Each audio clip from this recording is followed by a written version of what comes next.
C'est un plaisir de vous retrouver. Bienvenue à ce journal.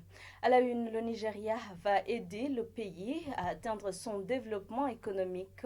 Lors du sommet d'affaires Burundi-Nigeria de ce mardi, il a été vu que la population nigériane constitue un vaste marché pour les exportateurs burundais. Ils sont appelés à se préparer à la reconversion professionnelle. Depuis leur entrée en fonction, ce sont les mandataires politiques, publics et au cadre de l'État. Selon l'Office burundais de l'emploi, ils ont été choisis en premier parce qu'ils sont parmi ceux qui rencontrent beaucoup de problèmes à la fin de leur mandat. Tout de suite, les détails.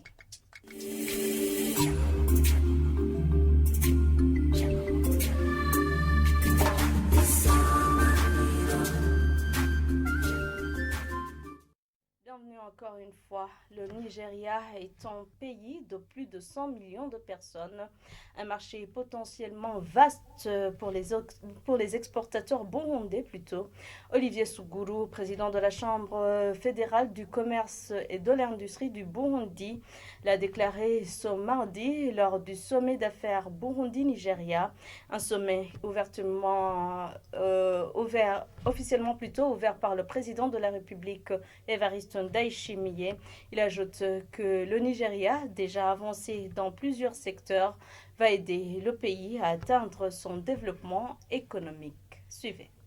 C'est une occasion qui nous est offerte en tant qu'opérateur économique burundais, le secteur privé burundais, pour pouvoir informer les opérateurs économiques nigériens, d'abord sur les opportunités d'investissement, que ce soit dans le secteur minier, où nous avons beaucoup de ressources naturelles qui ne sont pas encore exploitées.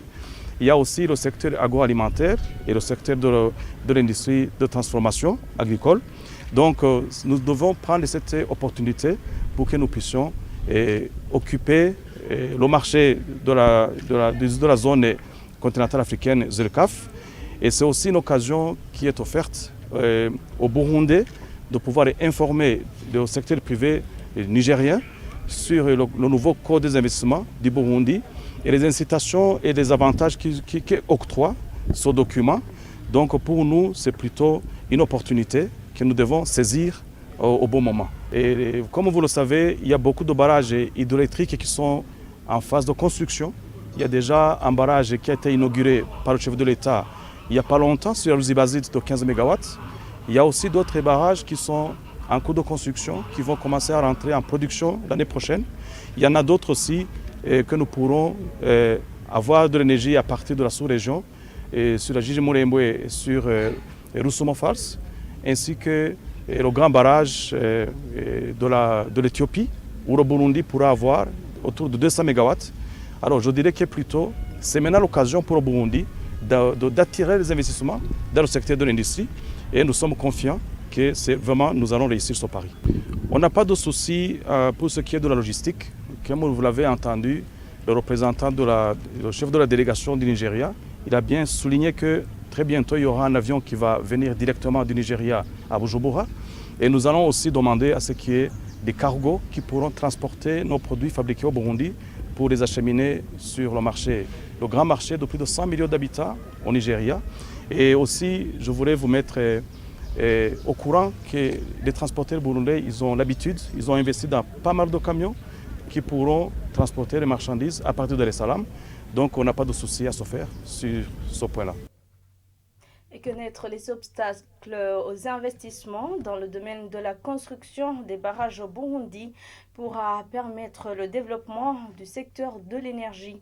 Cela a été déclaré par le directeur général de l'autorité de régulation des secteurs de l'eau potable et de l'énergie ce mardi dans un atelier de validation d'un manuel de procédure relative au partenariat public et privé du secteur de l'énergie. Balthazar Nganikiye a indiqué qu'il y a des travaux en cours pour augmenter l'électricité au Burundi. Suivez. Cette étude a été commanditée dans le but de voir quels sont peut-être les risques qui peuvent empêcher les investisseurs à venir au Burundi, surtout à venir mettre leurs capitaux dans le secteur de l'électricité. Il est vrai, on a été distrait pendant plusieurs décennies où on ne s'est pas focalisé sur le développement économique, notamment sur la construction des barrages. Et maintenant, depuis 2015, il y a quand même saut soubresaut au niveau du gouvernement où on a libéralisé le secteur, où il y a même une loi sur les contrats PPP qui a été promulguée, mais aussi la loi portant la réorganisation du secteur de l'électricité a été promulguée. Et donc, maintenant, on attire de plus en plus d'investisseurs privés qui pourront venir pour compléter ou complémenter les actions du gouvernement afin d'augmenter l'offre énergétique au Burundi.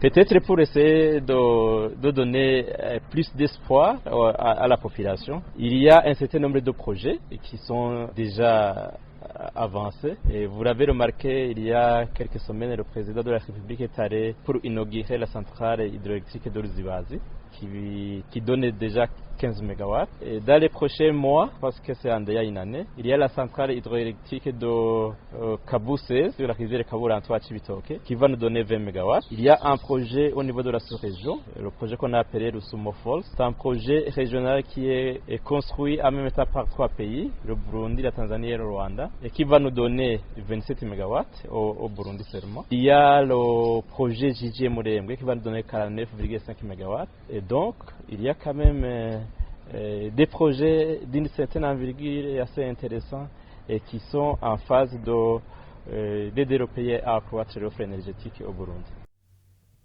Et les mandataires politiques publics et au cadre de l'État sont appelés à se préparer à la reconversion professionnelle depuis leur entrée en fonction. Dans un atelier de sensibilisation sur le programme national de reconversion professionnelle, le directeur général de l'Office burundais de l'emploi et de la main-d'œuvre a fait savoir qu'ils ont été choisis en premier du fait qu'ils sont parmi ceux qui rencontrent beaucoup de problèmes à la fin de leur mandat. Suivez à ce propos Emmanuel Ndouarugira, il est directeur général de l'OBEM.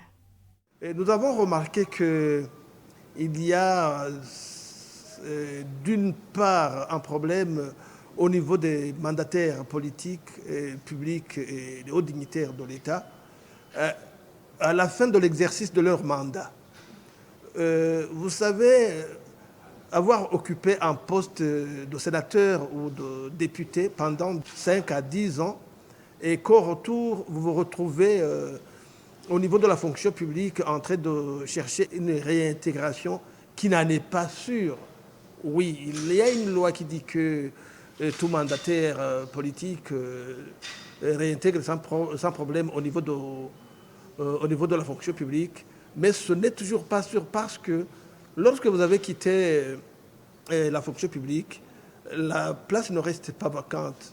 Il est recruté d'autres pour occuper cette place-là. Et c'est pourquoi donc nous avons voulu commencer par les mandataires politiques et publics et les hauts dignitaires de l'État, parce que d'abord, pour eux, ce sont des gens qui comprennent rapidement et facilement. Et puis, au niveau de ce programme, leur montrer les avantages liés à ce programme. C'est très facile de faire passer le message, mais aussi, ce sont ces dignitaires politiques publics qui vont nous aider à sensibiliser ce programme au niveau des autres structures de la population. Bon, c'est un programme qui, d'abord, ne les concerne pas à la fin de leur mandat, mais plutôt dès le début de leur mandat. À la page santé, les stupéfiants sont à la base de la prolifération des maladies mentales et le gouvernement devrait combattre ces produits illicites. Albert Mbonelane l'a dit la semaine dernière à l'issue d'une réunion d'échange avec plusieurs intervenants dans le domaine de la santé mentale. Suivez-le. Les drogues, les stupéfiants, ça perturbe la santé mentale parce que, évidemment, quand une personne, un jeune garçon, une jeune fille se met à consommer une drogue, des fois c'est lié à une situation antérieure qu'on ne connaît pas. Mais la personne se dit, si je prends ça, je vais me retrouver dans une situation, je dirais, confortable, etc. Alors que ça va produire des effets néfastes sur sa santé mentale. Et au niveau de la communauté aussi, ça crée des problèmes. Quand on voit les produits, les stupéfiants qui sont prohibés traînent sur le marché, donc il y a l'économie, il y a des gens qui cherchent à gagner de l'argent. Les effets néfastes de ces produits sur la santé mentale, on semble ignorer tout ça. Alors que, excusez-moi, il y en a qui disent après moi le déluge, j'ai gagné de l'argent. Ce que ces jeunes vont subir, ça c'est pas mon problème. Alors que comme il y a des textes de loi, le code pénal, etc., il y a l'ordonnance ministérielle qui classifie les stupéfiants psychotropes interdits. Si on mettait cela en application, ça va contribuer à l'amélioration de la santé mentale. Au niveau de la réglementation, au niveau de la régulation, où le gouvernement devrait prendre des mesures, je dirais, rigoureuses pour interdire la production et la commercialisation avant d'arriver à la consommation. Avec le gouvernement, avec le ministère de la Santé, il y a des médicaments maintenant qui sont sur la liste des médicaments essentiels, les psychotropes, que maintenant on peut importer et les mettre dans des pharmacies pour qu'ils puissent être, disons, disponibles. Mais la question qui se pose, c'est que ces psychotropes, ces médicaments coûtent énormément cher. Le CNPK, le Centre neuropsychiatrique de Kamenge, chargé du volet clinique, est en train de tout faire pour former les infirmiers au niveau des centres de santé, de former des médecins au niveau des hôpitaux et des infirmiers pour que demain, il n'y ait plus de rejet des personnes qui ont des troubles mentaux et puis aussi pour la prescription de ces médicaments, de ces psychotropes. On va continuer à plaider pour que les personnes souffrant de troubles mentaux puissent accéder à des médicaments gratuitement, comme on le fait pour le sida, pour le paludisme, pour la tuberculose. Comme nous disons, un malade mental, il faut le traiter comme n'importe quel malade. En actualité internationale, des scientifiques auraient réussi à modifier génétiquement les moustiques. Une équipe de l'Imperial College de Londres a annoncé cette découverte pour une maladie qui aurait tué 66 à 27 000 personnes en 2020, selon l'OMS. Et les informations tirées sur Africa News indiquent qu'avec cette modification, les moustiques en effet n'auront pas de puissance mortelle. Images et commentaires.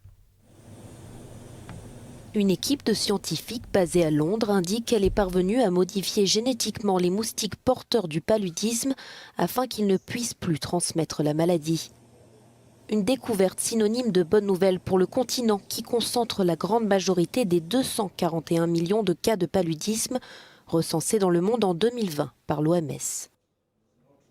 Les modifications que nous avons faites les rendent plus faibles car ils vivent moins longtemps. Elles seront donc éliminées naturellement par la sélection naturelle après quelques générations. Il n'y a donc aucun moyen de répandre cette modification sur le terrain, à moins de la combiner avec ce que nous appelons le gène conducteur, ce que nous n'avons pas encore fait. Nous l'avons testé ici, mais nous ne l'avons pas vraiment mis en œuvre. Donc ce que vous faites, c'est que vous combinez cette modification génétique avec ce que nous appelons un conducteur, qui va prendre cette modification et la répandre rapidement dans les populations. A driver, what we call a driver, which will take this modification and spread it quickly through the population. Ainsi, en l'espace de quelques générations, tous les moustiques présents dans le champ, dans une zone où vous les libérez, seront génétiquement modifiés. Avec l'augmentation des températures à l'échelle globale, les moustiques sont de plus en plus résistants aux insecticides utilisés couramment. La solution de la modification génétique a donc beaucoup été étudiée ces dernières années. Cette équipe de scientifiques prévoit des tests notamment au Rwanda afin de voir comment ces nouveaux moustiques plus fragiles pourront survivre et se reproduire pour remplacer les autres. Et voilà, c'est par ici que prend fin ce journal. Merci à tous de l'avoir suivi. Bonne suite des programmes avec la télévision Isanganiro.